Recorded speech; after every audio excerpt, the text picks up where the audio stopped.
여러분 안녕하십니까? 제가 이드라 TV를 통해서 여러분들에게 이제 시설 관리에 대해서 이제 얘기를 하고 있잖아요. 이제 그러면은 어떤 곳을 가봤고 어떻게 일해 봤길래 그렇게 잘 알아서 아는 척을 하는가, 이렇게 질문하실 수 있습니다. 시설 관리 실무에 대해서 여러분들에게 이제 나눔 강의를 하고 있다 해가지고 영상들을 많이 만들어서 이제 내보내고 있습니다.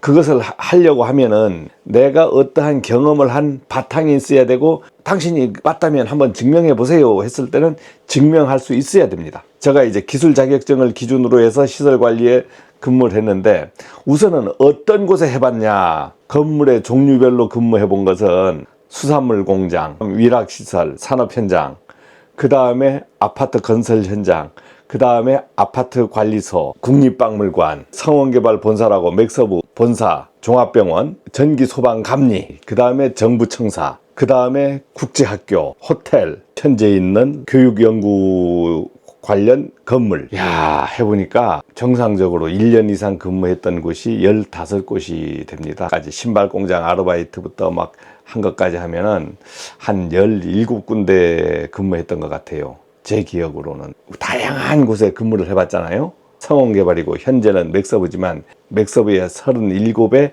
과장으로 있으면서 2000년도 37의 맥서브의 과장으로 있으면서 제가 뭘 했냐면 기술개발 과장이라는 직책을 맡았어요. 그러면 기술개발 과장은 뭐 하는 것이냐, 전국의 맥서브가 관리하는 곳을 전부 방문을 해가지고 모든 설비를 종합 촬영하고 정리하고, 그 다음에 표준화를 어떻게 만들어 볼 것인가, 이제 이런 것을 연구 개발을 했습니다.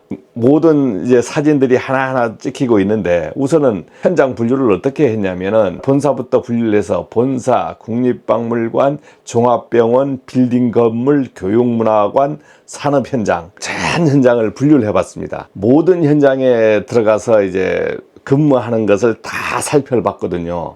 근무하는 거 다 살펴보고 관련 자료들을 전부 사진으로 찍어가지고 수집을 했습니다. 우리가 관리하는 설비에 대해서는 모든 것을 다 본 겁니다. 자, 그러니까 이제 어떻게 해야 돼요? 직접 시각적으로 본 것이 엄청나게 저한테 노하우가 된 거죠. 그 다음에 제가 근무를 하면서 내 직책이 뭡니까? 여러 가지 명칭을 하죠. 총괄, 소장, 책임자, 현장 대리인, 이렇게 명칭을 붙이는데, 관리소장을 하면서 겸직을 하는 겁니다. 전기안전관리자, 소방안전관리자, 그 다음에 보일러가 선임이 안 될 땐 보일러 안전관리자, 가스안전관리자, 승강기 안전관리자, 위험물 안전관리자, 이렇게 선임을 하면서 겸직을 하는 거예요. 그 다음 설비 중에서도 이제 에너지 관련 설비들 많죠. 태양광, 태양열, 집광, 우수설비, 중수설비, 이런 것도 다 제가 관리를 직접 다 해봤고, 전기 쪽에서 이제 동력으로 가면은 직입기동, Y델타 기동, 인버터 기동, 리액터 부분은 제가 해보질 않았습니다. 근무를 하면서 직접 개입 관리한 것은 전기 소방 설비를 직접 개입 관리를 한 거예요. 누가 ATS에 대해서 질문을 했더라고요. ATS 운영에 대해서 쇼츠로 이제 영상을 내보냈어요. 내보냈더니만 이제 댓글들이 막 댓글들이 달리면서 경험 있는 분들은 벌써 공감의 댓글, 즉 저도 이렇게 해봤습니다 하는 댓글이 딱 달리더라고. 결국은 ATS가 사고가 안 난다는 건 아니잖아요. ATS가 자동 수동으로 잘 넘어갈 것 같지만 결국은 댓글을 보니까 다른 현장에도 사고 경험을 한 분이 있구나, 결국 나만 그런 게 아니구나, 우리나라에 전국에 수십만 현장이 있을 거 아닙니까? 그런 현장에서 근무하다 보니까 저만 경험을 한 게 아니고 다른 분들도 경험을 해서 이렇게 했습니다 해서 댓글이 오더라고. 자, 어떤 분은 수동으로 제낄 때는 부하를 꺼서 해야 됩니다. 그렇지 않으면 접점이 날아가서 큰일 납니다. 그분은 경험을 그렇게 했을 수도 있을 것 같습니다. ATS라는 것은 얼굴이 부하다 그러면 한전, 발전, 정상적인 전기가 딱 들어왔을 땐 한전이 붙었다가 한전이 정전되면은 그럼 발전기가 이제 돌아가다가 발전기 전압이 딱 정상적으로 딱 되면은 딱 붙는 겁니다. 부하가 들어간 상태에서 붙었다 해야 되는 거예요. 부하가 들어간 상태에서 붙었다 할 때 스파크가 나니까 부하를 끈 상태에서 붙여야 된다.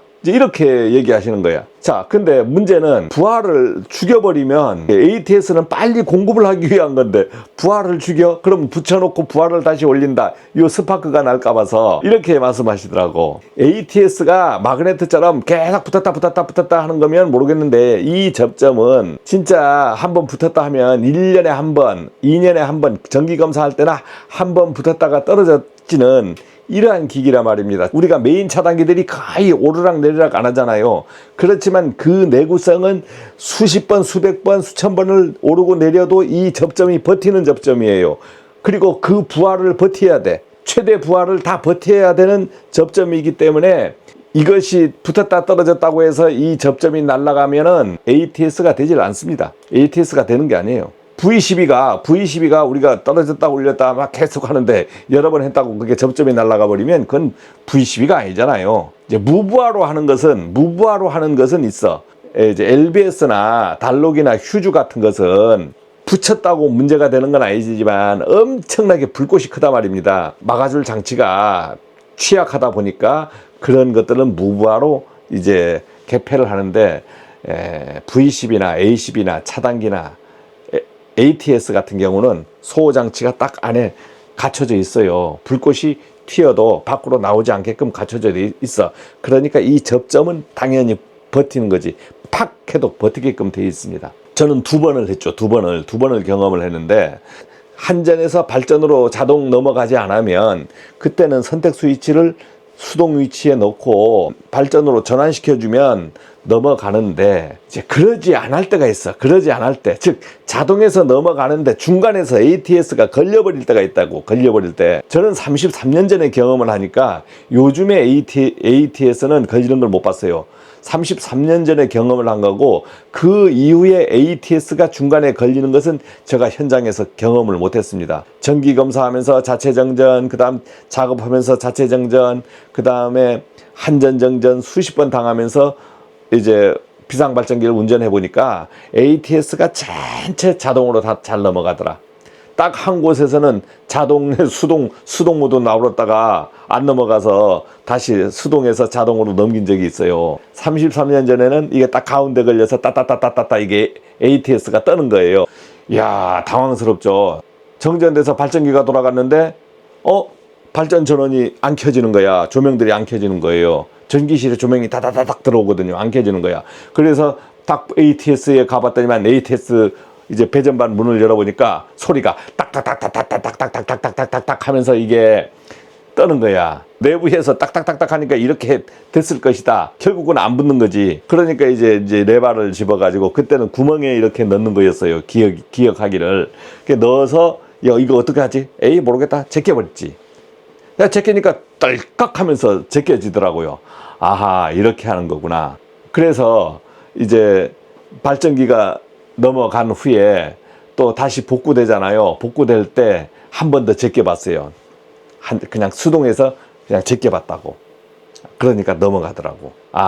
이래서 이럴 때도 있구나. 그래서 저는 이제 경험을 한 거죠. 이제 넘겨보니까 뭐 스파크로 인해서 문제는 없었다. 그러니까 제 경험은 이거는 충분히 부하에 버틴다라고 이제 얘기를 하는 겁니다. 일하다 보면 사고가 납니다. 뭐 제가 경험을 했다고 제 말이 모두 맞는 건 아니에요. 그렇지만은 여러분들이 만약에 현장에 근무하면서 한번 정전 같은 것을 한번 당해보시면 알아요. 정전 같은 게 나면은 발전기는 돌아가죠. 전기실은 시끄럽지. 비상전원은 투입해야 되죠. 그러면은 정신이 없습니다. 그런데 ATS라는 것이 하나가 말썽을 부려서 했다. 그러면은 그것을 안전을 위해서 뭐 무부하를 합니다. 뭐 이런 게 생각 안 나요. 지나고 나서는 요렇게 하면 안 되겠나. 이렇게 얘기는 할 수 있지만 본인이 직접 당할 때는 진짜 정신이 없잖아요. 그러니까 그럴 땐 급하게 넘긴 게 최선의 방책이었다. 이렇게 제가 생각을 하는 겁니다. 모든 것은 지나고 나면은 따질 때는 너희 새끼 왜 그랬어? 너 이 새끼 왜 그래 그렇게 했어 이렇게 얘기를 할 수 있지만 실제 당해보면 그렇게 안 되는 거예요. 오늘 제가 전달하는 것을 한번 정리해 보면 여러분들도 이제 현장에 이제 지금 근무 준비하시는 분도 있고 근무하시는 분도 있고 오래 근무하시는 분도 있을 거예요. 이제 그렇게 했을 때 내가 나중에 남한테 얘기하려고 하면은 어떤 것이 되어 있어야 되냐면 증명을 한다 하잖아요. 증명을 할 때 말로만 하면 누가 믿습니까? 야, 증거 내놔봐 하잖아요. 그렇기 때문에 잘 하시겠지만 근무하면서 체계적인 관리를 한번 해보시라. 내가 처음 갔을 때는 이제 어떻게 돼요? 만약 설비들이 있으면 모든 설비들을 사진을 찍고 정리를 해 놓는 겁니다. 정리를 해 놓고 즉 전기 안전관리자, 소방 안전관리자 어떤 책임자들 정도 되면은 자기 자료를 잘 정리해서 가지셔야 돼요. 그 현장에서 배울 수 있는 것들은 최대한 배워 놓으셔야 자기 것이 됩니다. 일을 피하면서 배울 수는 없어요. 어떤 사람들은 뭐 좀 하자 하면 왜 우리 일이냐, 요거 안 한다, 저거 안 한다, 뭐 안 한다, 이거는 공사성이다, 뭐다 하면서 자꾸 안전, 법 이제 이런 것을 얘기하면서 하지 않아야 된다는 기조를 가지고 내가 일을 하면은 결국은 경험 축적이 적어지는 겁니다. 내가 좀 해보고 싶으면 해보고 싶다. 달려들어서 일한 사람들은 그 경험하고 기술을 축적을 해가는 거예요. 경험하고 기술. 도사나 장인이나 뭐 이렇게 얘기들 하잖아요. 그런 사람들은 어떤 사람들입니까? 경험이 축적된 사람들이잖아요. 경험이 축적된 사람. 경험을 축적하려고 하는 것은 그냥 되는 게 아니다 이거지. 이론적으로 맞고 기술적으로 맞고 오만 걸 해도 만약에 경험이 없는 사람이 떠들면 그거는 말밖에 안 되는 겁니다. 말밖에 안 되는 거예요. 이제 시설관리 현장은 이런 거니까 이런데 한번 도전도 해보시고 그다음 일도 이렇게 해보시라 해서 제가 이런 강의를 하는 겁니다. 제 현장만 뭐 이제 보여주는 것보다도 이제 다른 현장들을 찍어가지고 어쨌든 보여줄 수 있는 이런 계기를 마련하려고 인식 전환도 시키고 있고, 그 다음에 인식 전환만 하면 뭐해? 개척자가 찾아가서 그런 곳을 찾아서 이제 살아있는 영상을 만들어서 내보내면 여러분들이 좀 더 간접적으로 실무 경험을 하지 않겠나 싶습니다. 자, 고맙습니다.